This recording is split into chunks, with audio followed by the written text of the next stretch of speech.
Price the lord. ஹல்லேலூயா.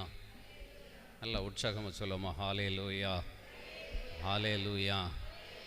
எல்லோரும் எழுந்து நிற்போமா. விளையாடுகிற இடம் இல்லை. சிறு பிள்ளைகள் தயவு செய்து விளையாடக்கூடாது, கவனமாக இருக்கணும். ஆண்டவருக்கு முன்பாக நாம் நிற்கிறோம் என்கிற உணர்வோடு கண்களை மூடி, யாரும் கண்ணை திறக்க வேண்டாம், கண்களை மூடுங்க. நம்ம முழுவதும் ஆண்டவருடைய கரங்களில் அர்ப்பணிக்கப் போகிறோம். மகா இரக்கமும் கிருபையும் நிறைந்த எங்கள் அன்பின் ஆண்டவரே, பரிசுத்தமான ஓய்வு நாளுக்காக உமக்கு நன்றி செலுத்துகிறோம். இந்த ஓய்வு நாளிலும் உம்மை தேடி வர வேண்டும் என்கிற ஆவலோடு எங்களை இந்த இடத்திற்கு அழைத்து வந்திருக்கிறீர். அதற்காக உமக்கு நன்றி செலுத்துகிறோம். சிமியோன் ஆவியின் உந்துதலால் கோவிலுக்கு சென்றார் என்று வேதம் சொல்லுகிறது. இந்த ஆலயத்திற்கு வர வேண்டும் என்கிற உள்ளத்தை நீர்தான் கொடுத்தீர் என்பதை நாங்கள் நம்புகிறோம். அப்பா, நீரே இந்த பிள்ளைகளை அழைத்து வந்திருக்கிறீர். அதற்காக உமக்கு நன்றி செலுத்துகிறோம். தகப்பனே, இந்த மாலை வேளையிலே அநேக ஜனங்கள் வீட்டில் அமர்ந்து சினிமாவிலும் செல்போனிலும் வெளியே குடும்பமாக வெளியே சென்று கொண்டு இருக்கிற நேர காலகட்டத்தில் மிகவும் அற்புதமான ஒரு வேளையாகிய உங்கள் பாதத்தில் அமர எங்களுக்கு அருமையான ஒரு வாய்ப்பை கொடுத்திருக்கிறீர். அதற்காக உமக்கு நன்றி செலுத்துகிறோம் ஐயா. அதற்காக உமக்கு நாங்கள் நன்றி செலுத்துகிறோம். ஆண்டவர் பாதத்தில் அமர்வது எவ்வளவு இனிதானது, எவ்வளவு ஆசீர்வாதம் என்பதை அநேக முறை நாங்கள் பார்த்திருக்கிறோம் ஐயா. இந்த நாளிலும் உம்முடைய பாதத்தில் அமர தகப்பன் நீர் இரக்கம் பாராட்டியிருக்கிறீரே, அதற்காக உமக்கு நாங்கள் நன்றி செலுத்துகிறோம். வந்திருக்கிற எங்கள் ஒவ்வொருவரையும் உம்முடைய தூய ஆவியினால் நிரப்புங்க அப்பா. எங்களுடைய சிந்தனைக்குள்ளே வாங்க, எங்களுடைய பார்வை கண்களுக்குள்ளே வாங்க, எங்களுடைய செவிகளுக்குள்ளே வாங்க, வாயின் வார்த்தைக்குள்ளே வாங்க ஆவியானவரே. எங்களுடைய உள்ளத்துக்குள்ளே வாங்க, எங்களுடைய செய்கை நடத்தைக்குள்ளே வாங்கப்பா. இந்த உள்ளுறுப்புகள் எல்லாம் வெளியுறுப்புகள் எல்லாவற்றையும் நீர் ஆளுகை செய்யும்படி, நீர் அந்த உறுப்புகள் மூலமாய் செயல்பட்டு எங்களை இறையாட்சிக்குள் வழி நடத்தும்படி எங்களை முழுவதும் உம்முடைய கரங்களில் அர்ப்பணிக்கிறோம். தேவ ஆவியானவர் தாமே முற்றிலும் பொறுப்படுத்திக் கொள்வீராக. இந்த இறை வார்த்தையை கேட்பதற்கு தடையாக இருக்கிற கவனக்குறைவு, விளையாட்டு, பராக்குகள், இறை வார்த்தையை கேட்கும்போதே வெளியே போகிற சிந்தனைகள், இப்படி பலவிதமான எதிர்மறையான காரியங்களை கொண்டு வந்து பிசாசு இந்த இறை வார்த்தையினுடைய வல்லமையை பெற்றுக்கொள்ள முடியாதவாறு தடைகளை கொண்டிருக்கிற பொல்லாத ஆவிகள் இயேசுவின் நாமத்தினால் நிர்மூலமாக முடியாய் சுபிக்க இந்த இடம் முழுவதும் இரத்த கோட்டைக்குள் மூடி மறைத்து கொள்ளும். நற்கருணை பிழைக்கு முன்பாக அமர்ந்து உம்மை பாடி துதித்திருக்கிறோம், உம்மை ஆராதித்திருக்கிறோம் ஐயா. இறை வார்த்தையின் வழியிலே நீர் எங்கள் கூட பேசுங்க அப்பா. எங்களுடைய உள்ளங்கள் பற்றி எரியும்படி ஜெபிக்கிறோம். எம்மாவிலே சீடர்கள் சென்றபோது நீர் மறைநூலை புரிந்து கொள்ளுமாறு அநேக விளக்கங்களை சொன்னபோது அவர்கள் சொன்னார்கள், சீடர்கள் சொன்னார்கள், அவர் நம்மோடு இறைவார்த்தை பகிரும்போது விளக்கும்போது நம் உள்ளம் பற்றி எரியவில்லையா என்று சொன்னார்களே. அதே அனுபவம் எங்களுக்கு கிடைக்க உதவி செய்யுங்க. இந்த இறைவார்த்தை எங்களுக்குள்ளே பற்றி எரியும்படி உம்முடைய தூய ஆவின் வல்லமையை, அபிஷேகத்தை எங்களுக்குள்ளே ஊற்றுவீராக. நீர் அப்படியே செய்வதற்காக நன்றி செலுத்துகிறோம். இன்றைய தினத்தில் நீர் எங்களோடு கூட என்ன பேச வேண்டும் என்று விரும்புகிறீரோ எங்கள் கூட பேசுங்க. நீரே மகிமை அடைவீராக. இயேசு கிறிஸ்துவின் மூலம் ஜெபிக்கிறோம் ஜீவனுடைய நல்ல பிதாவே. Price the Lord. இல்லை, கைகளை உயர்த்தி ஹல்லேலூயா ஹல்லேலூயா ஹல்லேலூயா. எல்லாரும் அமர்ந்து கொள்ளுங்கள். எனக்கு அருமையானவர்களே, போன 3வது வாரம் வந்திருந்த எல்லோருக்கும் தெரிந்திருக்கும் நாம் எதை குறித்து பார்த்தோம்.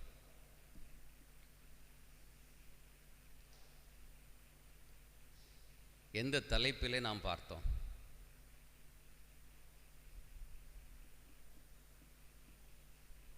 ஏதாவது ஞாபகம் இருக்கிறதா?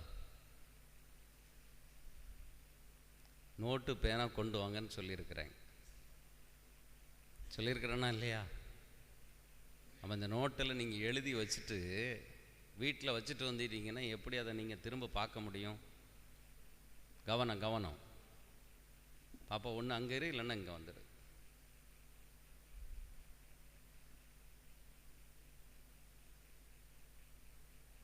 நீங்கள் வரும்போது கண்டிப்பாக உங்கள் கையில் என்ன இருக்கணும்னு சொல்லியிருக்கேன், நோட்டு இருக்கணும். பேப்பரில் நீங்கள் எழுதினா கூட அது எங்கேயாவது மறந்து வச்சுருவீங்க.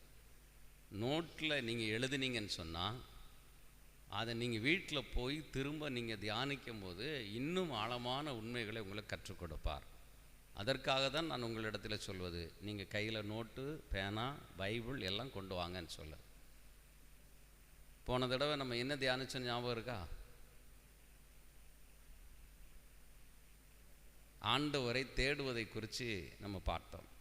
பார்த்தோமா இல்லையா? என்னாச்சு பார்த்தோமா? அது கூட சந்தேகம்தான். அப்போ நம்ம கவனம் எவ்வளவு இருக்குன்னு பாருங்கள்.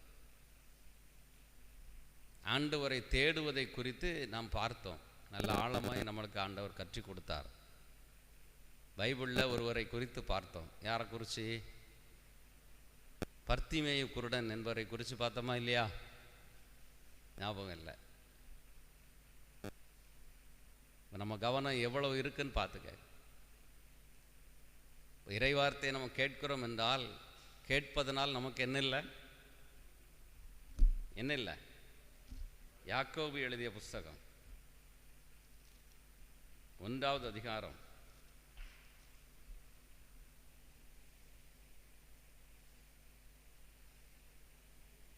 22, 23, 24 வாசிங்க.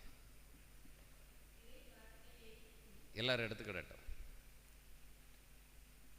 இப்பவும் சொல்கிறேன், இன்றைக்கி ஒருவேளை நீங்கள் நோட்டு கொண்டு வரலன்னா அடுத்த வாரம் கண்டிப்பாக நீங்கள் என்ன செய்யணும்?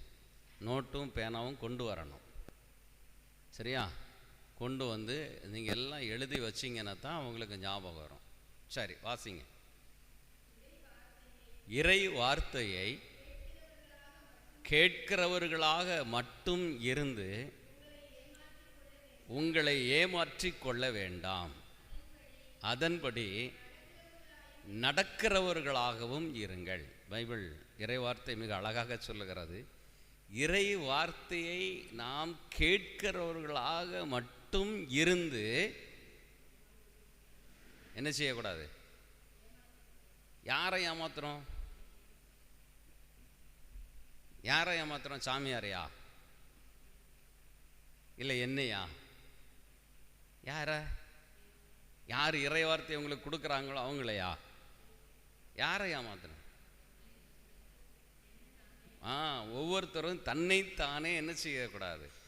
ஏமாற்றிக் கொள்ள வேண்டாம் அப்படின்னு சொல்லிட்டு சொல்றாரு. ஏன் என்றால் வார்த்தையை, இறை வார்த்தையை கேட்டு அதன்படி நடவாதோர் கண்ணாடியிலே தன்னுடைய முகத்தை பார்த்துவிட்டு சென்று உடனே தாம் எவ்வாறு இருந்தார் என்பதை மறந்துவிடும் ஒரு மனிதருக்கு ஒப்பாவர். இந்த இறை வார்த்தை கேட்டுட்டு மட்டும் போகிறவங்களை குறித்து ஒரு அழகாக ஒரு காரியத்தை சொல்லி கொடுக்குறார். எப்படி? இறை வார்த்தையை கேட்டு மட்டும், இறை வார்த்தையை கேட்டுட்டு மட்டும் அப்படி போகிற மாதிரி இருந்தீங்கன்னா உங்களையே நீங்களே என்ன செஞ்சுக்கிட்டு இருக்கீங்க? ஏமாற்றிக்கிட்டேன். நான் கோயிலுக்கு வாரேன், நல்லா ஜெபிக்கிறேன், நல்ல ஆண்டவரை தேடி வாரேன், ஆண்டவர் எனக்கு நன்மை செய்யலை, எனக்கு என் ஜெபத்தை கேட்கலைங்கிற குறை சொல்லு நம்ம சொல்லிக்கிட்டு இருக்கோம். ஆனால் அவர் என்ன சொல்கிறார்னா, நீங்கள் இறை வார்த்தையை கேட்கிறவர்களாக மட்டும் இருந்து உங்களை ஏமாற்றிக் கொள்ள வேண்டாம். ஏமாற்ற வேண்டாம்னா ஏமாற்றிக் கொள்ள வேண்டாம். உங்களையே நீங்கள் என்ன செஞ்சுக்கிடக்கூடாது? ஏமாற்றிக் கொள்ளக்கூடாது. ஏனெனில் இறை வார்த்தை கேட்டுட்டு போகிறவங்களை குறித்து அழகாக ஒரு காரியத்தை சொல்லுது. நீங்கள் கோயிலுக்கு வர்றதுக்கு முந்தைய என்ன செஞ்சுருப்பீங்க? நல்லா ட்ரெஸ் பண்ணுவீங்க, நல்ல முகத்துக்கு எல்லாத்தையுமே க்ரீம் போட்டு பவுட்ரு போட்டு நல்ல எண்ணெய் தேய்ச்சி, இல்லைன்னா நல்லா ஃப்ரெஷ்ஷாக நல்லா தலை சீவி சும்மா வருவீங்களா? கண்ணாடி பார்க்காம வருவீங்களா? எல்லாருடைய வீட்லேயும் தான் நடக்கும். என்ன செய்வோம்? கண்ணாடி முன்னாடி 10 நிமிஷம் இன்னும் நம்ம தலையை சீவுறோம், ட்ரெஸ் பண்ணுறோம், எல்லாம் செய்கிறோம். செஞ்சு முடிச்சுட்டு அந்த கண்ணாடியை பார்த்துட்டு இப்படி திரும்பினதுக்கப்புறம் என் முகம் எப்படி இருந்துச்சு அப்படின்னு நமக்குள்ள ஒரு கேள்வி இருந்ததுன்னா, அரை மணி நேரம் நீங்கள் அதில் நின்று பார்த்துருக்கீங்கன்னா அதனால் என்ன பலன்? என்ன பலன்? ஒரு பலனும் இல்லை. அதே போல தான் இந்த இறை வார்த்தையை நம்ம கேட்டுட்டு மட்டும் நம்ம போனால் இது நமக்கு என்ன செய்யாது? வாழ்வு கொடுக்காது, மகிழ்ச்சியை கொடுக்காது, அமைதியை கொடுக்காது. அந்த இறை வார்த்தையின்படி நாம் நடக்கிறவர்களாய் மாறும்போது தான் அந்த வார்த்தைக்கு உயிர் இருக்கிறது. அப்படி இல்லைன்னா சாதாரண இறை வார்த்தை அதில் பைபிளில் இருக்கு, அவ்வளோதான். இந்த வார்த்தைக்கு எப்போ உயிர் கிடைக்கும் என்றால், இந்த வார்த்தைக்கு நான் என்னை அர்ப்பணித்து அந்த வார்த்தைக்கு நான் என்னை கீழ்ப்படிந்து அதன்படி வாழும்போது தான் இந்த வார்த்தைக்கு உயிர் இருக்கிறது. எனக்கு அருமையானவர்களே, அதனால் தயவு செய்து, இது பலமுறை உங்கள்கிட்ட சொல்லிட்டேன், மீண்டும் மீண்டும் உங்கள்கிட்ட சொல்கிறேன், கண்டிப்பாக கையில் என்ன செய்யணும்? பைபிளும் இருக்கணும், நோட்டும் பேனாவும் இருக்கணும். இது ரொம்ப முக்கியம். இதை கேட்டுட்டு மட்டும் நீங்கள் என்ன செய்யக்கூடாது? போகக்கூடாது. ஏனென்றால் நாங்கள் இந்த இடத்துக்கு வாரன்னு சொன்னால் ஒரு வாரத்துக்கு முந்தையே இந்த மக்களுக்கு நாங்கள் என்ன சொல்லணும், நீங்கள் என்ன சொல்ல விரும்புகிறீங்கன்னு நாங்கள் காத்து கிடந்து அவர் சமூகத்தில் உட்கார்ந்து அவர்கிட்ட கேட்டு நாங்கள் என்ன செஞ்சுக்கிட்டு இருக்கோம்? கொண்டு வந்துக்கிட்டு இருக்கோம். நாங்களும் பல பாடுகளில் பல வேலைகள் மத்தியில் இதுக்கு நேரத்தை ஒதுக்கி தான் நாங்கள் என்ன செஞ்சுக்கிட்டு இருக்கோம்? வந்துக்கிட்டு இருக்கோம். அப்போ நீங்களும் என்ன செய்ய வேண்டும் என்றால், ஆண்டவர் உங்களுக்கு கொடுக்குற அந்த வார்த்தையை உள்வாங்கி அதை உள்வாங்கி வாழ்வாய் மாற்றும் போது உங்களுடைய வாழ்க்கையிலும் சரி, உங்கள் குடும்பங்களிலும் சரி, அற்புதங்களையும் அதிசயங்களையும் நீங்கள் பார்க்க முடியும். அல்லேலூயா! நல்ல கைகளை தட்டி ஆண்டவருக்கு நன்றி சொல்லுவோமா? ஆகவே என் அருமையான சகோதர சகோதரிகளே, இதில் ரொம்ப கவனமாக இருக்கணும். இது இன்னொரு நேரம் நான் சொல்லாத அளவுக்கு நீங்கள் என்ன செய்யுங்க? ஒரு நோட்டை கண்டிப்பாக வாங்கி நீங்கள் வரும்போது கொண்டு வாங்க. பிள்ளைங்க கையிலையும் கொடுங்க. எத்தனை பேர் இருந்தாலும் சரி, நீங்கள் 4 பேர் வீட்டில் இருந்து வந்தீங்கன்னா 4 பேர் கையில் என்ன இருக்கணும்?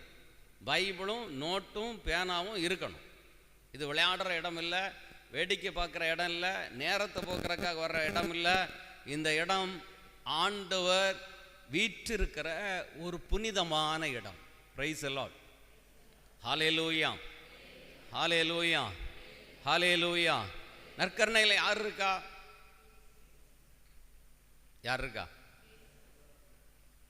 இயேசு இருக்கார்ல, நம்புறோம்ல. மறைக்கல்வி நமக்கு எப்படி கற்றுக் கொடுக்குது? நற்கருணையில் இயேசு இருக்கார். எப்படி இருக்காரு?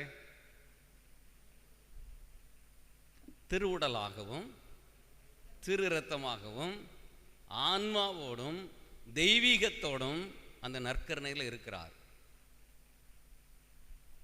அதுதான் உயிருள்ள ஆண்டவருடைய அடையாளம், நற்கருணை. இயேசுவை பார்க்க முடியுமா? பார்க்க முடியுமா? என்னங்க, 2 இடத்துல பார்க்கலாம்.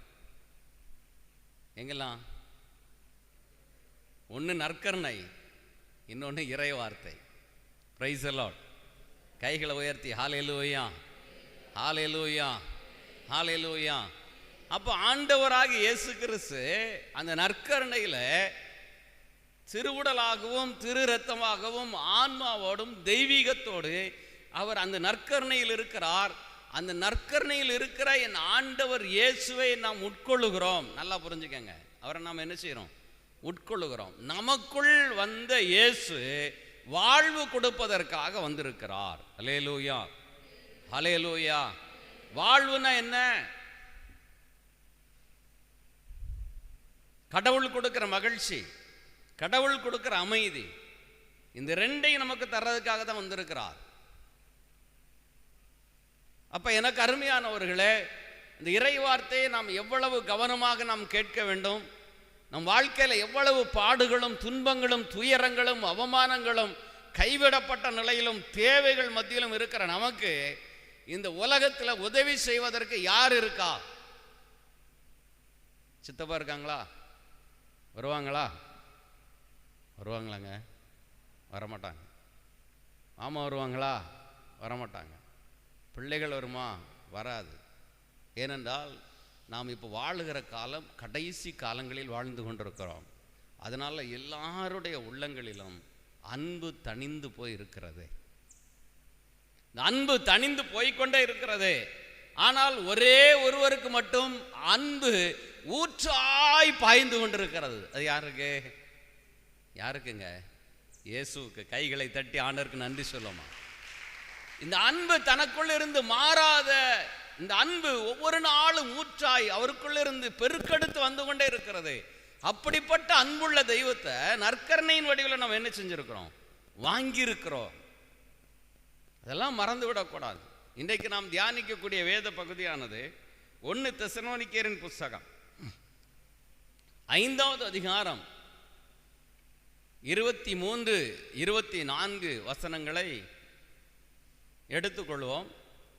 தயவு செய்து நீங்கள் இது எழுதலைன்னா ஏதாவது ஒரு பேப்பரில் எதிலையாவது நீங்கள் என்ன செய்யுங்க, எழுதி வச்சுட்டு நீங்கள் வீட்டில் போய் கண்டிப்பாக இன்னைக்கு தலைப்பை போட்டு இன்றைக்குள்ள நாளை தேதியை போட்டு நீங்கள் தலைப்பு போட்டு என்ன செஞ்சிடணும், நோட்டில் எழுதியிருக்கணும். அடுத்த வாரம் வரும்போது அந்த நோட்டில் இருக்கணும். வாசிங்க. உங்களுக்கு அமைதி அருளும் கடவுள் தாமே, அமைதி அருளும் கடவுள் தாமே உங்களை முற்றிலும் தூய்மையாக்குவாராக. அமைதி அருளும் கடவுள் அது யாரு? நம்ம ஆண்டவராகி இயேசு கிறிஸ்து. அப்படிதானே? அமைதி யாருக்கு வேணும்?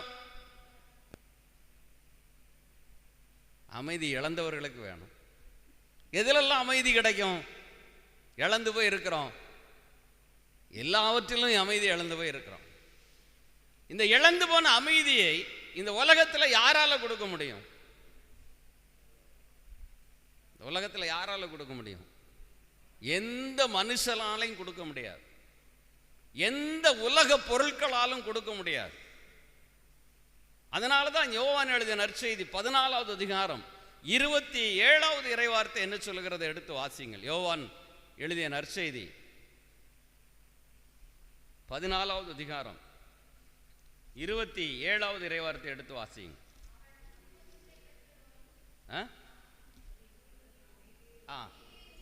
அமைதியை உங்களுக்கு விட்டு செல்லுகிறேன், என் அமைதியை உங்களுக்கு விட்டு செல்லுகிறேன். நான் உங்களுக்கு தரும் அமைதி உலகம் தரும் அமைதி போன்று அல்ல. நீங்கள் உள்ளம் கலங்க வேண்டாம், மருள வேண்டாம்.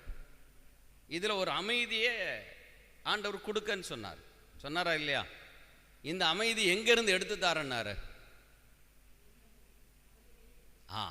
நல்ல கவனமா கேட்கணும். அந்த வசனத்தில் மிக அழகாக ஆழமாய் அதில் நமக்கு ஆண்டவர் கற்றுக் கொடுக்கிறார். என் அமைதியை உங்களுக்கு விட்டு செல்லுகிறேன். இயேசுக்குள்ள என்ன அமைதி இருந்துச்சு? இயேசுக்கு பிரச்சனை இருந்துச்சா? துன்பம் இருந்துச்சா? நெருக்கடி இருந்துச்சா? அவமானம் இருந்துச்சா? சராசரி ஒரு மனுஷன் இந்த உலகத்தில் என்னென்ன பாடுகள் அனுபவிக்க முடியுமோ அத்தனை பாடுகளும் அவருக்குள்ள இருந்துச்சு. ஆனா அவருக்குள்ள அமைதி இல்லாம இருந்தாரா?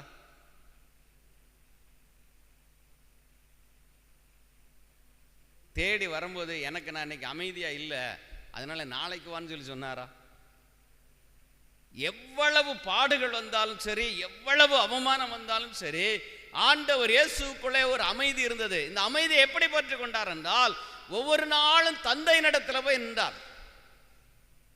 தந்தையினுடைய அருளை ஒவ்வொரு நாளும் நிரம்ப பெற்றுக்கொண்டே இருந்தார். தந்தையினிடத்தில் இருந்த அந்த அமைதியை ஒவ்வொரு நாளும் இயேசு கிறிஸ்து தன் வாழ்க்கையிலே அமைதியை பெற்றுக்கொண்டதுனால தான் இந்த உலகத்தில் எவ்வளவு பாடுகள் வந்தாலும் சரி, தனக்குள் இருந்த அமைதியில தான் ஆண்டவர் அழகா இந்த உலகத்தில் வாழ்ந்து புதுமைகள் செய்து கொண்டே சென்றார். அதே தான் ஆண்டவர் சொல்லுகிறார். இந்த உலகத்தில் உங்களுக்கு துன்பம் உண்டுன்னு சொன்னாரா இல்லையா? உண்டு. பிறக்கிற குழந்தையிலிருந்து இன்னைக்கு பிரச்சனை இருக்கு. கிட்னி ப்ராப்ளம் வருது, கேன்சர் இருக்கு, நிறைய பிரச்சனைகளோட தான் இன்னைக்கு கை குழந்தைகள் முதற்கொண்டு கடைசியில் சாகக்கூடிய பெரிய வயது வரக்கூடிய இருவர்களும் முதற்கொண்டு இன்னைக்கு பாடுகளோடு தான் அந்தந்த காலகட்டத்தில் யார் யாருக்கு என்னென்ன பாடுகளோடு இருக்கிறார்களோ அத்தனை வயதிலும் எல்லா இடங்களிலும் பாடுகளோடு தான் ஒரு மனுஷன் இந்த உலகத்தில் வாழ முடியும். பாடுகள் இல்லாம, துன்பங்கள் இல்லாம யாரும் என்ன செய்ய முடியாது, வாழ முடியாது. அப்ப இந்த பாடுகளையும் துன்பங்களையும் எப்படி எதிர்கொள்வது? இந்த பாடுகளும் துன்பங்களும் நம்ம வாழ்க்கைக்கு வரும்போது நம்ம உள்ளத்துல என்ன போயிருது? முதல்ல அமைதி இழந்து போயிடுறோம், சமாதானத்தை இழந்து போயிடுறோம், நிம்மதியை இழந்து போயிடுறோம். மனதளவுல போராட்டம் வருகிறது, மனசுல கவலைகள் வருகிறது. இப்படி பலவிதமான நெருக்கங்கள் ஒரு மனிதனை நெருக்குகிறது. ஏனென்றால் ஒரு துன்பம் வந்த உடனே துவண்டு போகிறோம். இந்த துவண்டு போகிறதுனால நம்மளால என்ன செய்ய முடியலன்னா அடுத்த கட்டத்துக்கு நம்ம போக முடியல. நம்ம குடும்பத்தில் உள்ள இந்த பிரச்சனைக்கு என்ன தீர்வு, எங்கிருந்து கிடைக்கும், யாருகிட்ட இருந்து கிடைக்கும் என்று ஒன்றும் தெரியாமல் இன்னைக்கு உலக போக்கின்படியே இன்னைக்கு வாழுகிற நிலையில தான் இன்னைக்கு நம்ம வாழ்ந்து கொண்டிருக்கிறோம். எல்லா குடும்பங்களிலும் இன்னைக்கு போராட்டம் இருக்கிறது. ஆனா மனசுல என்ன இல்லை? அமைதி இல்லை. அதனால தான் இன்னைக்கு அங்கே போனால் அமைதி கிடைக்காதா, இந்த தியான சென்டருக்கு போனால் கிடைக்காதா, இந்த ஜெபக்கூட்டத்துக்கு போனால் நோய் தீந்துறதா, இவங்க கிட்ட போய் ஜெபிச்சா சரியாயிராதா, அது ஆயிராதா, இது ஆயிராதான்னு சொல்லி தன்னை வருத்தி கொண்டும் காயப்படுத்தி இன்னைக்கு மனிதர்கள் பல தன்னன் தெய்வங்களை தேடி போய்கிட்டே இருக்கிறாங்க. எதுக்கு? அமைதி இல்லை. வீட்டில் ஃப்ரிட்ஜ் இருக்கா? இருக்கா இல்லையா? கிரைண்டர் இருக்கா? என்னாச்சு? இருக்கா? இருக்கு. வீட்டுக்கு தேவையான எல்லா ஆடம்பரமான பொருட்கள் வச்சிருக்கோமா இல்லையா? என்னாச்சு? இருக்கு. வீட்டுக்குள்ள இருக்க வேண்டிய அமைதி இருக்கா? வெளியில் இருக்கிறதெல்லாம் வீட்டை சுற்றி நல்ல வீட்டுக்குள்ள எல்லாம் நல்லா பரப்பி வச்சிட்டோம். வீட்டில் இருக்க வேண்டிய அமைதி. அதனாலதான் அவர் சொன்னாரு, என்ன அமைதியை உங்களுக்கு விட்டு செல்கிறார். ஆனா மனுஷன் என்ன செய்யறான்னா இந்த அமைதியை உலகத்திலிருந்து தேடுகிறான். இந்த பிரச்சனைக்கு தீர்வை உலகத்திலிருந்து தன் அறிவை கொண்டுதான் தேடுகிறானே தவிர, அதனாலதான் மனுஷன் தோத்து போகிறான். தோல்வி வருகிறது, பல தோல்விகள் வருகிறது, அவமானங்கள் வருகிறது, கைவிடப்பட்ட நிலை வருகிறது. அதனால இந்த மனுஷன் என்ன முடிவு பண்றான்? இனி இந்த பிரச்சனையில, இந்த பூமியில என்னால வாழ முடியாது, அதனால என் வாழ்வை நான் அழித்துக் கொள்வேன் என்கிற ஒரு எதிர்மறையான கருத்துக்குள்ளே அவன் போகிறான். ஆகவே தன் வாழ்வை அழிப்பதற்காக முயற்சி எடுக்கிறான். ஆனா துன்பங்கள்ல உனக்கு பதில் இல்லை என்று உலகம் சொல்லும். இந்த போராட்டத்தில் பிசாசு சொல்லுவான், உன்னால ஜெயிக்க முடியாது என்று சொல்லுவான். இந்த நெருக்கடியிலிருந்து உன்னால வெளியே வர முடியாது, உன் குடும்பம் இன்னும் அவமானம் தான் படும், இன்னும் உன் குடும்பம் எல்லாம் கைவிடப்பட்டுட்டு நீ இந்த உலகத்தில் வாழ தகுதி இல்லை என்றுதான் பிசாசு நம் உள்ளங்களில் சொல்லிக் கொண்டே இருப்பான். ஆனால் நமக்குள்ள இன்னொருவர் இருக்கிறார். அவருடைய குரலை நம்ம என்ன செய்ய மாட்டோம்? கேட்க மாட்டோம். அதுதான் பிரச்சனை. உனக்குள்ளே இருந்து சொல்லுவாரு, இல்ல உனக்கு வாழ்வு உண்டு, இல்ல எது முடிஞ்சிட்டு நீ நினைச்சிருக்கியோ அதுல இருந்து தான் நான் துவங்க போகிறேன். அது சொல்லுகிறவர் யாரு? யாருங்க? நல்ல சத்தமா சொல்லுங்களேன். இயேசு. வாயை திறந்து சொல்ல மாட்டேங்க. அவ்வளவு பிசாசு வாயை கட்டி வச்சிருக்கானா? இயேசு என்கிற பேரை சொல்றதுக்கு யார் பயப்படுவா? யாருங்க? இப்ப வாயிலிருந்து சத்தம் இயேசுன்னு வர மாட்டேக்கு.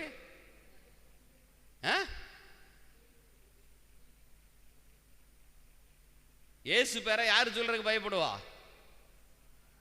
பிசாசு சொல்ல மாட்டான். நீங்கள யாருடைய பிள்ளைகள்? இயேசுனுடைய பிள்ளைகள் தானே. ஏன் அப்பா பேரை சொல்றதுக்கு ஏன் இவ்வளவு வெட்கப்படுறிய? உங்களை வாழ வைக்கிற தெய்வம் இயேசு. அதனாலதான் அந்த வசனம் அழகாக சொல்லுகிறது. மறுபடியும் வாசிங்க. அமைதியை அருளும் கடவுள். இல்ல இல்ல இல்ல இல்ல முதல்ல தெசலோனிக்க. அமைதி அரும் கடவுள் இவர்தான் உங்களை முற்றிலும் என்ன செய்ய முடியும்? தூய்மையாக்க முடியும். ஏன்? எப்ப தூய்மையாக்குனாரு நம்மள? திருமுழுக்கின் வழியா. நம்ம குழந்தையா இருக்க போதே திருமுழுக்கின் வழியாய் அவர் தன் சொந்த இரத்தத்தால ஆதி பெற்றோரிடத்தில் இருந்த இந்த பாவத்தையும் நம்முடைய தாய் தகப்பன் மூலமாய் வந்த பாவத்தையும் இயேசு தன்னுடைய கல்வாரி இரத்தத்தினால் கழுவி நம்மை தூய்மைப்படுத்தி இருக்கிறார். Price the Lord. நல்ல கைகளை உயர்த்தி ஹல்லேலூயா, நல்ல சத்தமா சொல்லுங்க ஹல்லேலூயா, ஹல்லேலூயா. அவர் நம்மை முற்றிலும் தூய்மைப்படுத்துகிற தெய்வம். ஏன் அப்படின்னா, இந்த உலகத்தில் பொன்னால என் பாவத்தை என்ன செய்ய முடியாது, பொருளாலையோ என் பாவத்தை என்ன செய்ய முடியாது, கழுவ முடியாது. இந்த உலகத்தில் எந்த பொருட்களாலேயோ எந்த மனிதர்களாலேயோ ஒரு மனிதனுடைய பாவத்தை என்ன செய்ய முடியாது, கழுவ முடியாது. ஏனென்றால் திருத்தூதர் பணி 4:12 இப்படித்தான் சொல்லுகிறது. எடுத்து வாசியுங்க. திருத்தூதர் பணி 4:12. இயேசுவாலே அன்றி வேறு எவராலும் மீட்பு இல்லை. ஏனென்றால் நாம் பாவத்திலிருந்தும் சாபத்திலிருந்தும் பிசாசின் பிடியிலிருந்தும் நம்மை மீட்குமாறு வானத்தின் கீழே மனிதர்களிடையே இந்த இயேசுவின் பெயரை அன்றி வேறு எந்த பெயரும் கொடுக்கப்படவில்லை. கைகளை தட்டி ஆண்டவருக்கு நன்றி சொல்லுமா, நல்ல உற்சாகத்தோடு. இந்த இயேசுவால் அன்றி வேறு எவராலும் பாவ மன்னிப்பு இல்லை. அப்ப இந்த இயேசு என்ன செய்கிறார், கல்வாரியிலே சிலுவையை சுமந்து சிலுவையில் அடிக்கப்பட்டு இரத்தம் முழுவதும் இந்த பூமியில சிந்தி தன் உயிரை கொடுத்து ஆண்டவர் உங்களையும் என்னையும் மீட்டிருக்கிறார். இந்த இயேசுவின் இரத்தம் தான் ஒவ்வொரு மனிதனுடைய பாவத்தை என்ன செய்யும், கழுவி தூய்மைப்படுத்தும். பிரைஸ் தி லார்ட், ஹல்லேலூயா, ஹல்லேலூயா. அதனாலதான் மிக அழகாக சொல்லுகிறது, அமைதியை அருளும் கடவுள் உங்களை முற்றிலும் தூய்மையாக்குவாராக. அவரே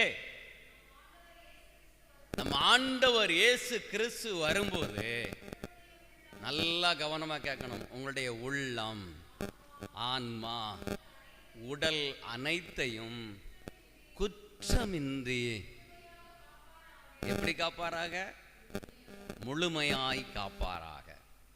எனக்கு அருமையானவர்களே, 3 காரியத்தை இதில் சொல்லப்பட்டிருக்கிறது. 1 ஆன்மா, 2 உள்ளம், 3வது உடல். இந்த 3 யாருக்கு சொந்தம்? உபவாசத்தில் வந்திருக்கீங்களா, இல்லை மத்தியானம் சாப்பிடாம வந்திருக்கீங்களா, இல்லை ஒருவேளை நைட்டு நிறைய சாப்பிட்டுட்டு வந்துட்டீங்களா, வாயை திறக்க முடியாத அளவுக்கு இருக்கீங்களே, இல்லை ஒருவேளை துக்கம் அவ்வளோ தூரம் தொண்டை அடைச்சு போயிருக்கா, ஏதாவது ஒரு ரீசன் இருக்கும்ல, இல்லை ஒருவேளை நான் பேசுறது உங்களுக்கு கேட்கலையா, சொல்லுங்க. இந்த 3 யாருக்கு சொந்தம்? என்னை படைத்தவருக்கு சொந்தம். நல்லா தெரிஞ்சுக்க, என்னை படைத்தவருக்கு சொந்தம். பிரைஸ் தி லார்ட், ஹல்லேலூயா, ஹல்லேலூயா. நல்ல கைகளை உயர்த்தி ஹல்லேலூயா. எனக்கு அருமையானவர்களே, ஒரு மனிதன் தன்னை அழகுபடுத்துவதற்காக முடியை இன்றைக்கு அழகுபடுத்துகிறான். அப்படிதானே? என்னாச்சு, வாலிப பிள்ளைங்கள்லாம் அதுக்கு ஏற்றாப்புல ஸ்டைலாக முடி வெட்டுறாங்க, பையங்கள்லாம் அதுக்கு ஏற்றாப்புல ஸ்டைலாக முடி வெட்டுறாங்க. அதுக்கப்புறம் பெண்களை பார்த்தீங்கன்னா கண் இமையெல்லாம் அழகாக அதுக்குன்னு ட்ரிம் பண்ணுறாங்க. உதடு அழகாக இருக்குன்னு சொல்லி அதில் என்ன செய்கிறாங்க, லிப்ஸ்டிக் போடுறாங்க. ஸ்கின்னு நல்லா இருக்கணுங்கிறதுக்காக என்ன செய்கிறாங்க, அதுக்கு கைக்கு தேவையான, காலுக்கு, உடலுக்கு தேவையான நல்ல க்ரீம்லாம் வாங்கி நல்லா கவனமாக நம்மளுடைய உடலை என்ன செய்கிறாங்க, என்னாச்சு, பேணுகிறார்கள். அப்படி தானே? இன்னும் சொல்லப்போனால் நகத்தை கூட அழகாக வெட்டி நீட்டாக வைக்கிறவங்க நிறைய பேர் உண்டு. அதுக்கு நெயில் பாலிஷ் போட்டு தன்னை அழகுபடுத்துவதற்காக, தவறல்ல, அழகுபடுத்துவதற்காக பல முயற்சிகள் எடுக்கிறோம், பல முயற்சிகள் எடுக்கிறோம். ஆண்களாக இருந்தாலும் சரி, பெண்களாக இருந்தாலும் சரி, பல முயற்சிகள் எடுக்கிறோம். இந்த முயற்சி எடுக்கிற நமக்குள்ளே ஒரே ஒரு கேள்வி கேட்டு பாருங்களேன். இவ்வளவு அழகுபடுத்துவதற்காக அணிகலன்களாக, உடைகளாக, செருப்பணிவது முதற்கொண்டு மிகவும் கவனமாய் பார்த்து பார்த்து நாம் நம்மை அலங்கரித்து கொண்டே இருக்கிறோம். ஆனால் நமக்குள்ளே கவனம் கவனம் கவனம் கவனம் நமக்குள்ளே ஒரு ஆன்மா இருக்கிறது என்பதை என்றைக்காவது சிந்தித்து பார்த்தோமா? என்னைக்காவது சிந்திச்சு பார்த்தோமா? சரி, நகை கடைக்கு போகிறீங்க, ஒரு கம்மல் வாங்குறக்காக போகிறீங்க. கம்மல் பிடிச்சிருக்கு, பிடிச்ச உடனே பார்த்து அப்படி வாங்கிட்டு வந்துடுவீங்களா? போட்டு பார்ப்பீங்களா? கேட்கல. போட்டு பார்ப்போம். எதுக்கு? என் காதுக்கு அழகா இருக்கா, என் முகத்துக்கு நல்லா இருக்கா? ஒரு கம்மல் போட்டு பார்ப்பீங்களா, 2 கம்மல் போட்டுக்கா? 2ஐயும் போட்டு பார்த்து தலையெல்லாம் ஆட்டி திருப்பி எல்லாம் பார்ப்போம். எதுக்கு? நான் வாங்குகிற ஒரு பொருள் எனக்கு அழகாக இருக்கணும், நல்லா உழைக்கணும், என் முகத்துக்கு நல்லா இருக்கணும், என் காதுக்கு அழகாக இருக்கணும்னு சொல்லி உண்மையிலே ஒரு நல்ல ஒரு விருப்பத்தோடு தான் அந்த பொருளை என்ன செய்வோம்? வாங்குவோம். சரியா தப்பா? சரிதான், அதுதான் சரி. ஒரு ஜென்ஸ் இருக்கு, நாங்கள் இருக்கோம், ஒரு கடைக்கு போகிறோம், ஒரு சட்டை எடுக்கிறோம். சட்டையை நாங்கள் போட்டு பார்த்து வாங்குவோமா, அப்படியே வாங்கிடுவோமா? ஒரு பேண்ட்டு வாங்குகிறோம், போட்டு பார்த்தோம், யாராக இருந்தாலும் சரி பார்த்து தான் என்ன செய்வோம்? இதெல்லாம் பார்த்து பார்த்து பார்த்து செய்கிற நாம், நமக்குள்ளே ஒரு ஆன்மா இருக்கிறது. இந்த ஆன்மா எப்படி இருக்குன்னு என்னைக்காவது பார்த்தது உண்டா? நினைத்து பார்த்தது உண்டா? என்னைக்காவது நினைச்சு பார்த்துருக்கோமா? Price the Lord. கைகளை உயர்த்தி ஹல்லேலூயா ஹல்லேலூயா. இது ரொம்ப கவனமாக வாசிங்க. இன்னொரு வசனத்தை வாசிக்க போகிறோம். சாலமோனின் ஞானம் 15வது அதிகாரம் 11, 12 இறை வார்த்தை எடுத்து வாசிங்க.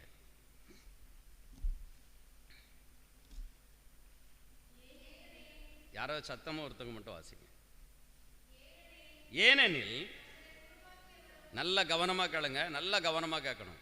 ஏனெனில் தங்களை உருவாக்கியவரும் தங்களுக்குள் ஆற்றல் மிக்க ஆன்மாவை, கொஞ்சம் பாருங்க, எல்லாரும் எடுத்துட்டீங்களா? கொஞ்சம் சீக்கிரம் எடுத்துருங்க. எடுக்கலைன்னா பக்கத்தில் இருக்கிறவங்க சொல்லி கொடுங்க, கொஞ்சம் எடுத்து கொடுங்க. ஏன்னா நீங்கள் வாசிக்க ஆரம்பித்தா நீங்கள் அதிலேயே தான் கவனமாக இருக்கீங்க, எடுக்கிறதுல தான் கவனமாக இருக்கீங்க. கொஞ்சம் சீக்கிரம் எடுங்க, நேரம் இல்லை. எடுத்துட்டீங்களா? வாசிங்க, மறுபடியும் வாசிங்க சகோதரி. சத்தம் வேண்டாம், பேசக்கூடாது, கவனம் கவனம். ஏனெனில் ஒரு மனிதனை, ஒரு மனுஷியை உருவாக்கியவரும் தங்களுக்குள் ஆற்றல் மிக்க ஆன்மாவை புகுத்தியவரும் உயிர் மூச்சை ஊதியவரும் யார் என்று மனிதன் இன்னைக்கு அறிந்து கொள்ளவில்லை. இது உண்மையா பொய்யா? இது உண்மையா பொய்யா? அன்னைக்கு ஒருத்தர்கிட்ட கேட்குறேன், உங்களை படைச்சது யாரு? எங்கள் அம்மா அப்பா.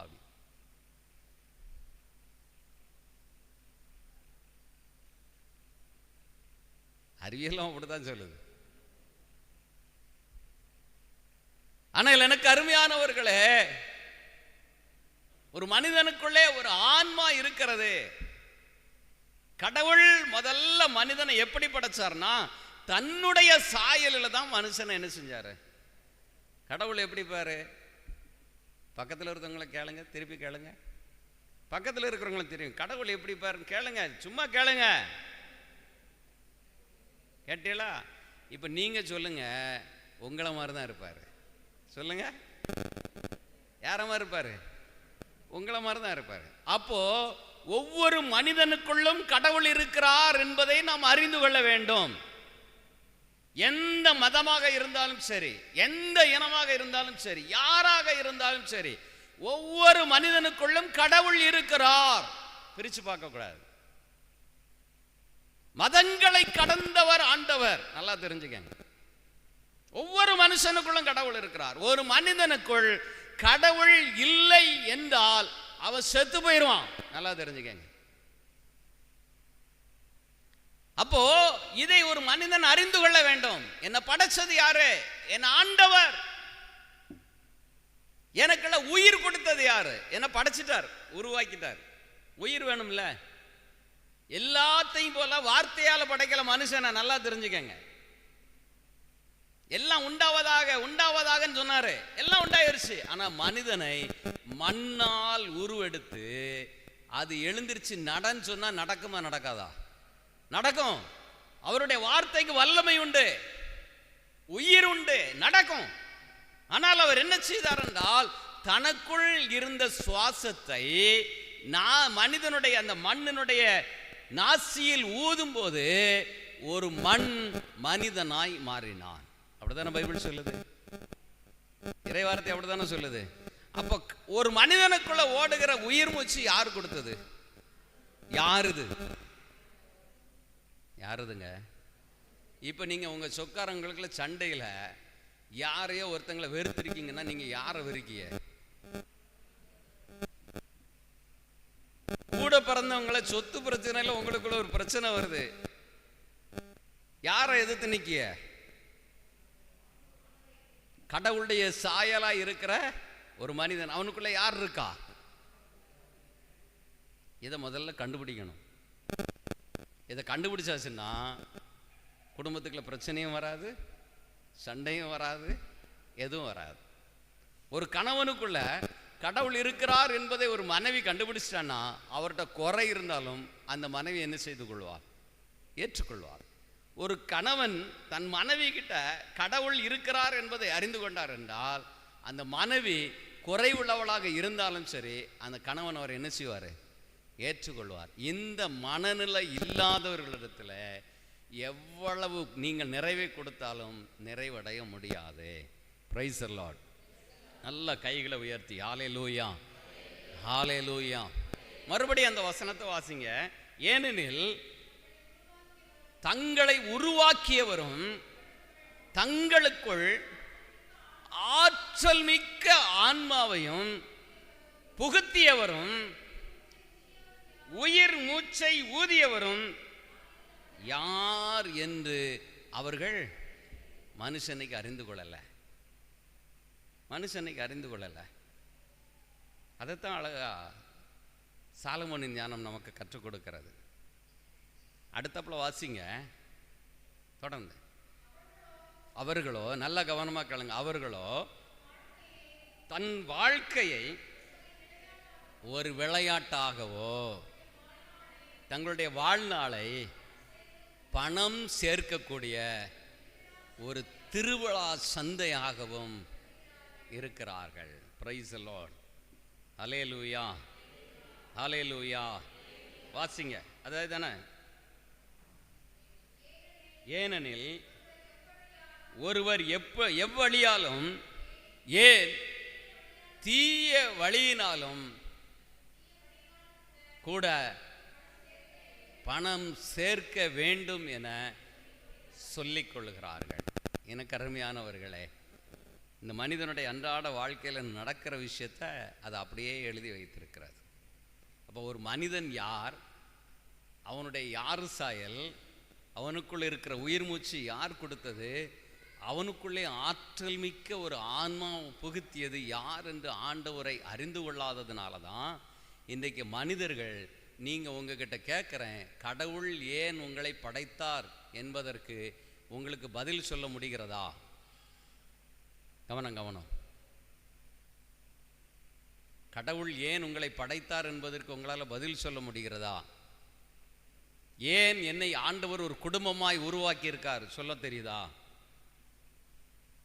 ஏன்னா படைத்தவரை நாம் இன்னும் அறிந்து கொள்ளவில்லை. கடவுள் எங்க இருக்காரு? என்னாச்சு?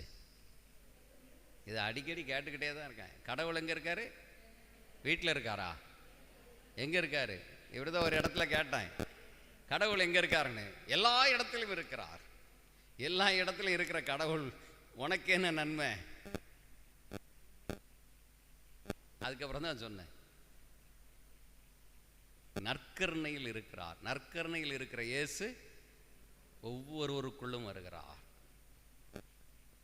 எனக்கு அருமையானவர்களே, எப்போதுமே நல்லா தெரிந்து கொள்ள வேண்டும், எந்த சூழ்நிலையிலும் எவ்வளவு பெரிய பிரச்சனைகளாக இருந்தாலும் சரி, தீர்வே இல்லை என்று சொல்லுகிற பிரச்சனைகளாக இருந்தாலும் சரி, உங்களுக்கு உதவி செய்யக்கூடியவர் உங்களுக்குள்ளே இருக்கிறார். கைகளை தட்டி ஆண்டவர் நன்றி சொல்லுவோமா? இதை ஒரு மனுஷன் அறிந்து கொள்ளல. ஏதோ அன்னன்னைக்கு நம்ம வாழ்றோம், உழைக்கிறோம், ஓடுறோம், சம்பாதிக்கிறோம், சாப்பிடுறோம், அன்னன்னைக்கு கடமையை செய்யறோம். இதுதான் ஒரு வாழ்வு என்று மனிதர்கள் நினைத்து கொண்டிருக்கிறார்கள். அது மட்டுமல்ல, பணம் சம்பாதிக்க வேண்டும் என்கிற குறியோடு தான் இன்றைக்கு மனிதன் வாழ்ந்து கொண்டிருக்கிறான். ஒரு பிள்ளைய உருவாக்குறதும் அப்படிதான் உருவாக்கிட்டு இருக்கான். இன்னைக்கு பிள்ளைகளை படிக்க வைக்கிறது எப்படி சொல்லி படிக்க வைக்கும்? நல்லா படிக்கணும், நல்லா மார்க் வாங்கணும், அப்படிதானே? என்னாச்சு, தூங்கிட்டீங்களா? நல்லா தாளாட்டுற மாதிரி இருக்கா? நல்லா படிக்கணும், நல்லா படிச்சு நல்லா மார்க் வாங்கினா தான் வேலை கிடைக்கும். வேலை கிடைச்சா தான் நிறைய சம்பாதிக்க முடியும். சம்பாதிச்சா தான் உனக்கு பொண்ணு கிடைக்கும், மாப்பிள்ளை கிடைக்கும். சொல்றோமா இல்லையா? இதானங்க சொல்றோம். என்னைக்காவது உன் படிப்பை விட, உன் சம்பாத்தியத்தை விட உனக்குள்ள இருக்கிற ஆண்டவர் தான் முக்கியம், அவரை தேடுன்னு என்னைக்காவது சொல்றோமா? என்னைக்காவது சொல்றோமா? ஞாயிற்றுக்கிழமான டியூஷன் போறதுக்கு முந்தி முதல்ல கோயிலுக்கு வந்துட்டு போன்னு சொல்லி சொல்றோமா? கிடையாது. நம்ம அப்படி பிஸ்னஸ்லேயே உருவாயிட்டோம், குடும்பமாக உருவாகிக்கிட்டே இருக்கு. பணம் சம்பாதிக்கணும், பணம் சம்பாதிக்கணும், எல்லாம் பெருசுலேருந்து கீழே வரைக்கும் எல்லாருடைய மனதிலையும் அது பதிய வச்சுட்டாங்க. அதனால தான் அழகாக சொல்லுறாரு, இது ஒரு பணம் சம்பாதிக்கும் திருவிழா கூட்டம். சம்பாதிக்கணும் சம்பாதிக்கணும் சம்பாதிக்கணும், எப்படி ஆகிலும். அழகா சொல்லியிருக்க அந்த வசனத்தை வாசிங்க. அதில் எப்படி ஆகலும் இல்லை, வாசிங்க. சந்தையாகவும் கருதுகிறார்கள். நல்ல கவனமாக கேளுங்க. ஏனெனில் ஒருவர் எவ்வளினாலும் என்ன அர்த்தம்? யாரை ஏமாத்தினாலும் சரி, யாரையும் ஆட்டையை போட்டுனாலும் சரி, களவாண்டுனாலும் சரி, அடுத்தவங்க குடும்பத்திலேருந்து பிடுங்கினாலும் சரி, நான் என்ன செய்யணும்? இப்படித்தான் இன்னைக்கு மனுஷன் இருக்கான். இரக்கம் என்பது மிகவும் குறைந்து கொண்டே இருக்கிறது. அதைத்தான் பைபிள் அழகாக சொல்லுகிறார். அப்போ ஒரு மனுஷனுக்குள்ள ஆன்மா புகுத்தியவர் யார்? அது மனிதன் கடவுளை அறிந்து கொள்ளவில்லை. மனுஷன் கடவுளை அறிந்து கொள்ளாததுனால தான் இன்றைக்கு உலகத்தில் மனுஷன் இந்த உலகம் காட்டுகிற மாதிரியின்படியே இன்னைக்கு மனுஷன் என்ன செஞ்சுக்கிட்டே இருக்கான்? ஓடிக்கிட்டே இருக்கான். நம்ம பைபிள்ல இருந்து ஏதாவது ஒரு வார்த்தையை சொன்னால் என்ன சொல்கிறாங்கன்னா, இந்த ஒரு தப்பு பண்ணாங்க, அவங்க நல்லா தானே இருக்காங்க, இதெல்லாம் உலகத்தில் இயற்கை, இதெல்லாம் இப்போ இன்னைக்கு சாதாரணமாயிட்டு, இதெல்லாம் தப்பு இல்லை அப்படிங்கிற நிலை வருது. இல்லை, இந்த உலகம் காட்டுகிற மாதிரியின்படி வாழாதீர்கள் என்று சொல்லியிருக்கிறார். Price the Lord. கைகளை உயர்த்தி ஹல்லேலூயா ஹல்லேலூயா. இப்போ நான் உங்கள்கிட்ட ஒரு கேள்வி கேட்கேன். ஞாயிற்றுக்கிழமை யாருக்குரிய நாள்? ஆனால் இன்னைக்கு உலகம் என்ன சொல்லுது தெரியுமா? இன்னைக்கு ஒரு நாள் தான், இன்னைக்கு ஒரு நாள் தான் எங்களுக்கு ரெஸ்ட். இன்னைக்கு ஒரு நாள் தான் நல்லா தூங்க முடியும். இன்னைக்கு ஒரு நாள் தான் கணவன் மணியே எங்கேயும் போக முடியும். என்னைக்கு? ஞாயிற்றுக்கிழமை தான். அப்படி மாறிடுச்சு, அது மாறிடுச்சு. ஜெபத்துக்கு முக்கியத்துவம் இல்லை, இயேசுவுக்கு முக்கியத்துவம் இல்லை. உங்கள் வாழ்க்கையில் நல்லா தெரிஞ்சுக்கங்க, இயேசுவுக்கு முக்கியத்துவம் இல்லாத யாருடைய வாழ்க்கையிலும் அமைதி இருக்காது. நல்லா தெரிஞ்சுக்கங்க. பணம் இருக்கும், எல்லாம் இருக்கும், ஆனால் உள்ளத்தில் அமைதி இருக்காது. நல்லா தெரிந்து கொள்ளுங்கள். Price the Lord. கைகளை உயர்த்தி ஹல்லேலூயா ஹல்லேலூயா. நம்ம எப்போதிலிருந்து இந்த பூமியில் இருக்கோம்? ஆன்மா புகுத்தினார்ல, அது எப்படிங்கிறத பார்ப்போம். எடுத்து வாசிங்கள். எபேசியரின் புஸ்தகம் 1வது அதிகாரம் 4வது இறைவார்த்தை எடுத்து வாசிங்க. நாம் தூயோராகவும். எல்லாரும் எடுத்துக்கிட்ட எடுக்கலைன்னா பக்கத்தில் உள்ளவங்க எடுத்து கொடுங்க. கொஞ்சம் கவனம். இந்த வசனத்தை மட்டும்தான் இன்றைக்கி தியானிக்க முடியும். முடிச்சுட்டு அடுத்த மாதம் இதனுடைய கண்டினியூட்டி இருக்கும் அடுத்த இதில். அதனால் கண்டிப்பாக நோட்டில் எழுதியிருக்கணும் இந்த இது, அப்படின்னா தான் உங்களுக்கு அது புரியும். கவனமாக கேளுங்க. இப்போமே சொல்லிடுறேன், 3வது வாரம் திரும்ப வந்து இதே கேள்வியை கேட்பேன்.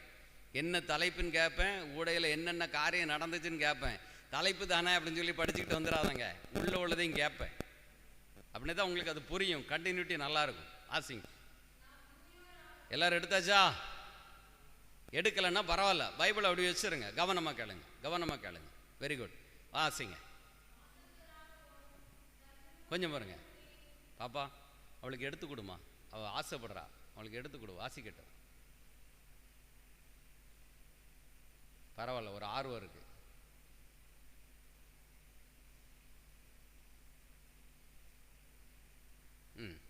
ஒன்று இல்லை 4 வாசிங்க.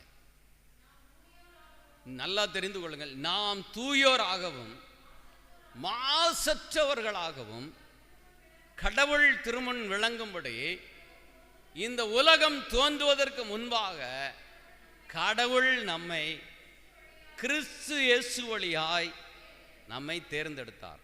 எப்போ தேர்ந்தெடுத்தாரு? இப்போ இந்த உலகம் தோன்றதுக்கு முந்தைய நம்ம என்ன செய்கிறோம்? என்னாச்சு? வாயிலிருந்து சத்தம் வர மாட்டேங்குது.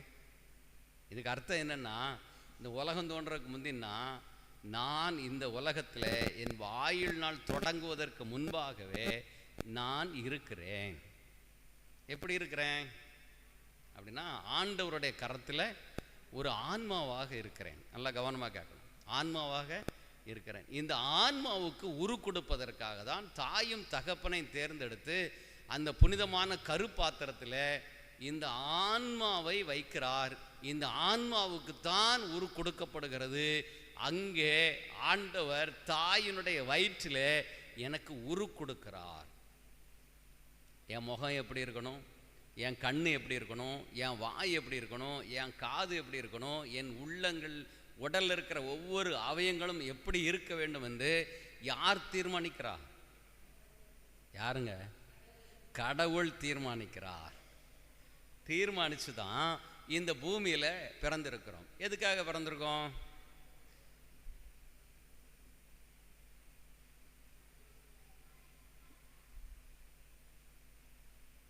என்னாச்சு?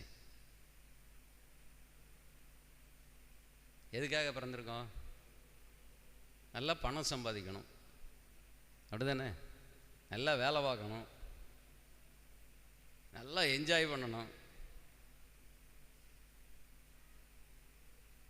மறைக்கல்வி என்ன சொல்லுது? திருச்சபையினுடைய மறைக்கல்வி என்ன சொல்லுது? ஆண்டவர் எதற்காக மனிதனை படைத்தார்? அவரை அன்பு செய்யவும், அவரை சேவிக்கவும், வேற அவரை ஆராதிக்கவும். இதன் வழியா எங்க போகணும்? விண்ணகம் செல்வதற்காகவும், அவருடைய வார்த்தைக்கு கீழ்ப்படிந்து நடக்கவும். அதன் வழியாய் நாம் விண்ணகம் செல்வதற்காக தான் மனுஷன் என்ன செஞ்சிருக்காரு? படைச்சிருக்காரு. மறைக்கல்வி அழகா நமக்கு கற்றுக் கொடுக்கு. இந்த வசனம் என்ன சொல்லுகிறது?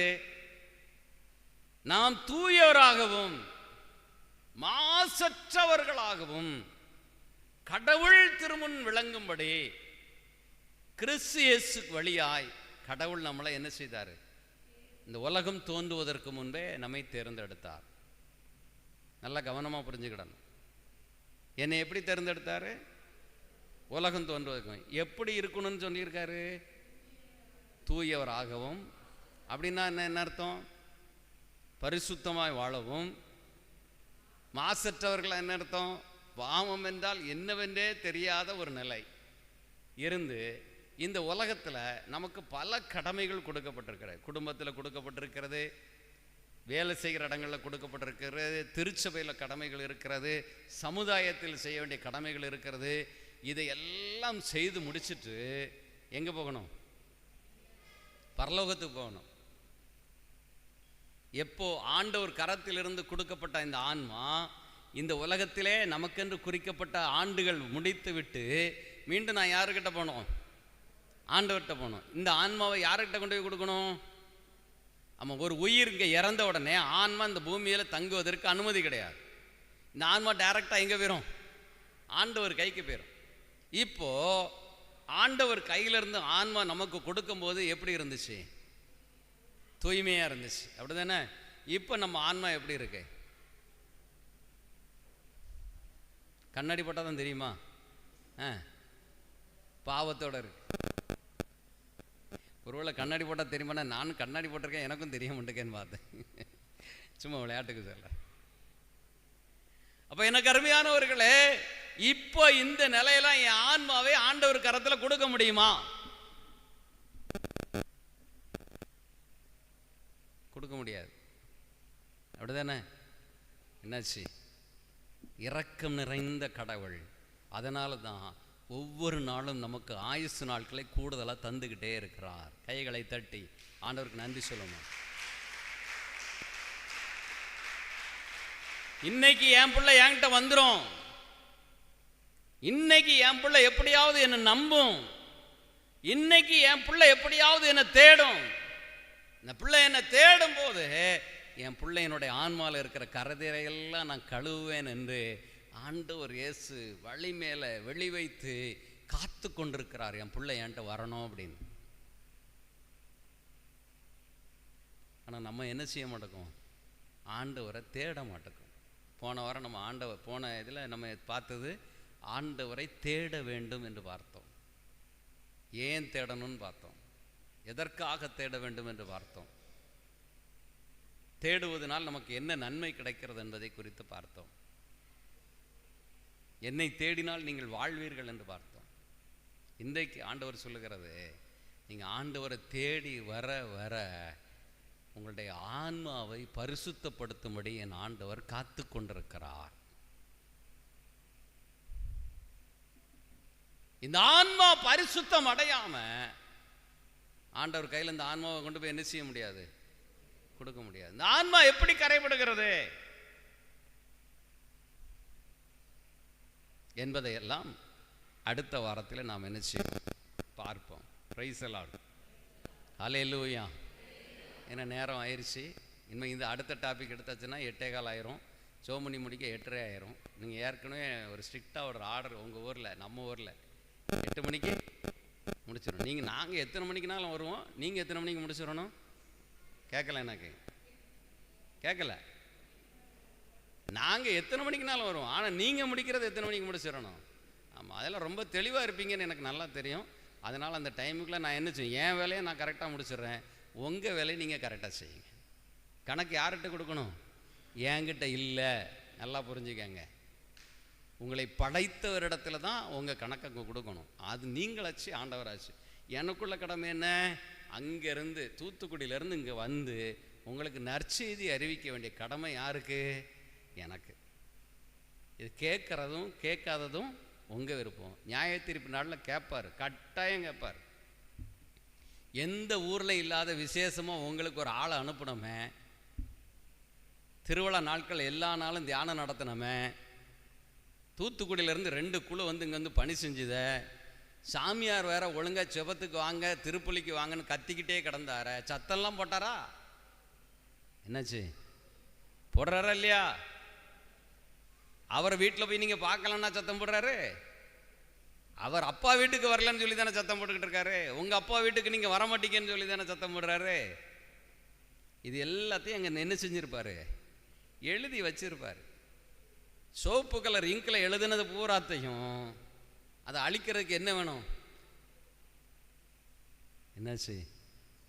பாவ மன்னிப்பு பெறணும், இயேசுவின் இரத்தத்தால் கழுவப்படணும், நல்ல பாவ சங்கீதனம் பண்ணணும்.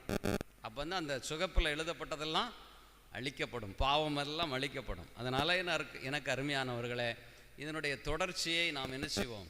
அடுத்த தியானத்தில் நாம் இது தொடர்ச்சியை பார்ப்போம். கண்டிப்பாக அடுத்த தடவை நான் கேள்வி கேட்பேன், இதில் எழுதின வசனம் எல்லாத்தையும் கேட்பேன், பதில் எனக்கு வரணும்.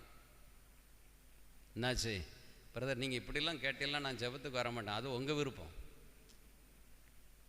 என்கிட்ட சண்டை போட்டால் என்கிட்ட கோவப்பட்ட போல, யாருக்கிட்ட கோவப்பட்டு போறிய?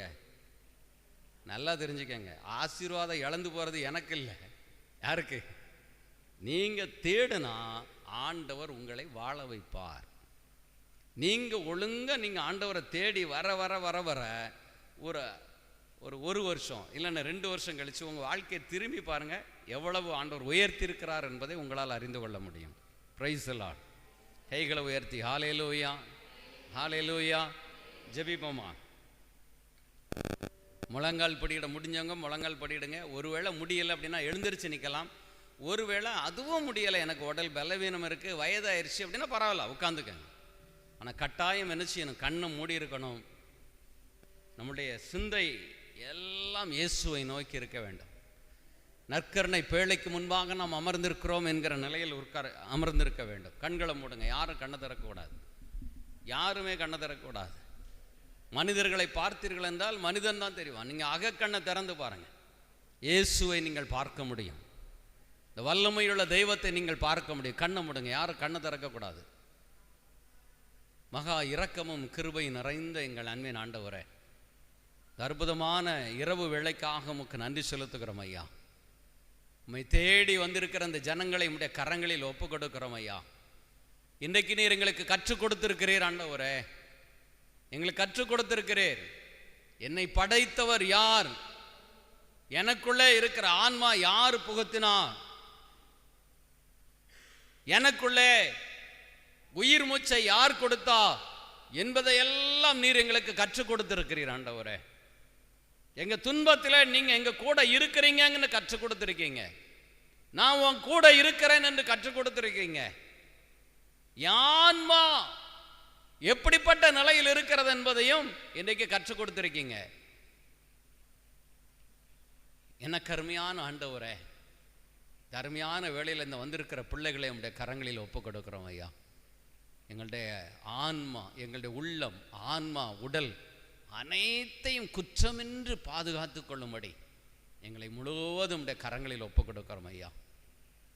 ஆண்டவர் அநேகர்களுக்கு சொல்லுகிறார், பாவ சிங்கத்தினம் செய்ய வேண்டும் என்று அநேகவருடைய உள்ளங்களில் உணர்த்தி கொண்டிருக்கிறார். நீங்கள் பாவ சிங்கத்தினம் செய்ய வேண்டும் என்று. யாருடைய உள்ளங்களிலெல்லாம் இந்த பாவ சிங்கத்தினம் செய்ய வேண்டும் என்று உணர்கிறீர்களோ கட்டாயம் ஒரு நல்ல பாவ சிங்கத்தினம் செய்யுமாறு கேட்டுக்கொள்கிறேன். என் ஆண்டவர் உங்களிடத்தில் விரும்புகிறார். எனக்கு அருமையானவர்களே, இதோ ஆண்டவர் நம் மத்தியில் உலாவிக் கொண்டிருக்கிறார். நற்கருணை பேழையிலிருந்து நம்மை ஆசீர்வதிக்கும்படி நம்மை உற்று நோக்கி கொண்டிருக்கிறார். யாரெல்லாம் எப்படிப்பட்ட மனநிலையில் வந்திருக்கிறோமோ அந்த மனநிலை எல்லாவற்றையும் அவருடைய கரங்களில் ஒப்பு கொடுப்போம். அதெல்லாம் அவர்கிட்ட ஒரு பாவ அறிக்கையை நாம் செய்ய போகிறோம். என்ன பாவ அறிக்கை என்றால், ஆண்டவரே, நீர்தான் என்னை உருவாக்கினீர் என்பதை நான் அறியாமல் இருக்கிறேன். நீர்தான் எனக்குள்ளே ஆற்றல் மிகுந்த ஆன்மாவை எனக்குள்ளே புகுத்தினீர் என்பதை நான் அறிந்து கொள்ளவில்லை.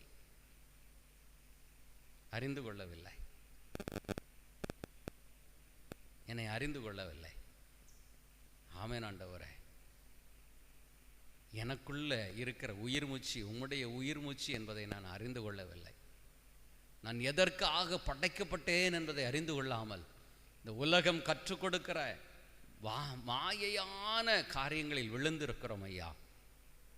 பணம் சம்பாதிக்கக்கூடிய ஒரு திருவிழா சந்தை போல பண ஆசையில் பணத்தின் பின்னால் ஓடிக்கொண்டிருக்கிறேன் ஆண்டவரே. ஏன் நான் படைக்கப்பட்டேன் என்பது கூட தெரியாமல் வாழ்ந்து கொண்டிருக்கிறேன்.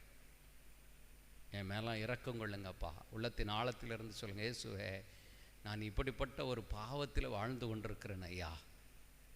நீ உம்மை அறியாமல் வாழ்ந்து கொண்டிருக்கிறது ஒரு இருளில் இருப்பதற்கு அடையாளம். அந்த இருளில் வாழ்ந்து கொண்டிருக்கிற என்னை இயேசுவே உம்முடைய இரத்தத்தால் என்னை கழுவி சுத்திகரிங்க என்று உள்ளத்தின் ஆழத்திலிருந்து நீங்க கேளுங்க. உள்ளத்தின் ஆழத்திலிருந்து, இயேசுவே உம்முடைய கல்வாரி இரத்தத்தை என் மேல ஊற்றுங்கப்பா. இந்த இருளின் ஆட்சியிலிருந்து எங்களை வெளியே கொண்டு வந்து, தகப்பனே அப்பா, அருளின் ஆட்சிக்குள்ளே, இறையாட்சிக்குள்ளே எங்களை அழைத்து வருவீராக. நல்ல ஒரு பாவ சிங்கத்தினம் செய்யும்படி ஆண்டவர் உங்களிடத்தில் விரும்புகிறார். எனக்கு அருமையானவர்களே, இந்த சமூகத்தில் ஆண்டவருக்கு முன்பாக நாம் நிற்கிறோம். என் ஆண்டவரே, நீரே எங்களுடைய ஆன்மாவை எங்களுக்குள்ளே புகுத்தி இருக்கிறீர் ஐயா. இன்னும் வர இருக்கிற நாட்களிலே இன்னும் ஆழமான உண்மைகளை கற்றுக் கொடுக்கும்படி எங்களை ஒப்பு கொடுக்கிறோம். இந்த இறை வார்த்தை கேட்கக்கூடிய ஆவிக்குரிய கண்கள் திறந்து தருவதாக. ஆவிக்குரிய உள்ளங்களை திறந்து கொடுங்கப்பா. ஆவிக்குரிய சிந்தைகளை கொடுங்க ஆண்டவரே. தகப்பனே, இன்னும் அதிகமாய் பைபிள் வாசிக்கவும் ஜெபிக்கவும் எங்களுக்கு நீர் துணையாக இருந்து வழிநடத்தும்படி ஆவியானவரே நம்முடைய சமூகத்தில் வந்து நிற்கிறோம் ஐயா.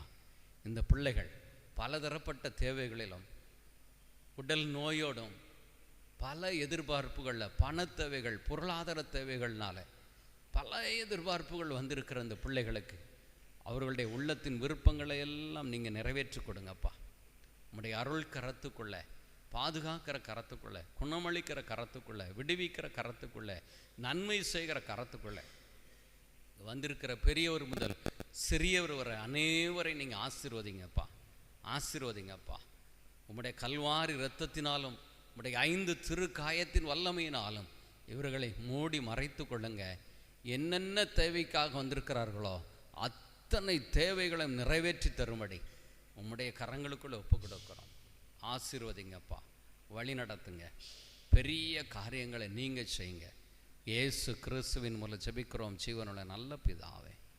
அம்மா, இரக்கமுள்ள கன்னித்தாயே, இதோ இங்கே வந்திருக்கிற ஒவ்வொருவரோட வீட்டுக்கும் நீங்கள் கூட போங்கம்மா, கூட போங்கம்மா. அந்த குடும்பத்தில் இருக்கிற குறைகளுக்காக, பலவீனங்களுக்காக, தேவைகளுக்காக, நோய்க்காக, வருமான குறைவுக்காக, அமைதி இல்லாத நிலைகளுக்காக எல்லாம் மாற்றப்படும்படி உங்கள் வல்லமையுள்ள பரிந்துரை ஜெபத்தை இங்கே வந்திருக்கிற ஒவ்வொருடைய குடும்பங்களுக்காகவும் தனிப்பட்ட வாழ்வுக்காகவும் பரிந்து பேசும்படி உம்முடைய மாசற்ற இதயத்தில் அர்ப்பணித்து ஜெபிக்கிறோம். அருள் நிறைந்த மரியே வாழ்க, ஆண்டவர் உடனே, பெண்களுக்குள் ஆசீர்வதிக்கப்பட்டவள் நீரே, உம்முடைய திருவயிற்றின் கனியாகி இயேசு ஆசீர்வதிக்கப்பட்டவரே. புனித மரியே, இறைவனின் தாயே, பாவிகளாக இருக்கிற எங்களுக்காக இப்பொழுதும் எங்கள் இறப்பின் வேளையிலும் வேண்டிக் கொள்ளும். ஆமென். தந்தை, மகன், தூய ஆவியின் பேராலே. Price the Lord. அல்லேலூயா.